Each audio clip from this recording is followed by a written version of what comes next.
கடந்த 2018ஆம் ஆண்டு முதல் தனது வாகனத்தின் சாலை வரி மற்றும் காப்பீட்டை புதுப்பிக்க மறந்துவிட்டதாக கூறிய ஒரு தொழில் அதிபரிடமிருந்து சாலை போக்குவரத்து துறையான ஜேபிஜே பென்ட்லி கான்டினென்டல் வாகனத்தை பறிமுதல் செய்துள்ளது.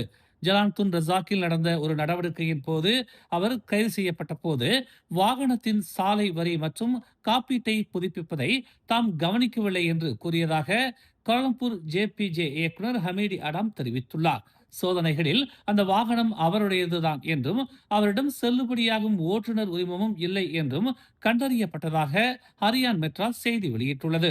விசாரணைகளில் அந்த சொகுசு வாகனத்தின் சாலை வரி மற்றும் காப்பீடு 2018ஆம் ஆண்டு முதல் புதுப்பிக்கப்படவில்லை என்பது கண்டறியப்பட்டது. மேலும் செய்திகளை தெரிந்து கொள்ள தமிழ் மலர் இணையதளம், தமிழ் மலர் செயலி மற்றும் மலர் டிவி யூடியூப் சேனலை வலம் வாருங்கள். எங்களோடு இணைந்திருக்க மலர் டிவியை பதிவு செய்து கொள்ளுங்கள். உறவுகள் மகிழ்ந்திட விருப்பம் மற்றும் பகிர்வு சேவையை சொடுக்கிடுங்கள்.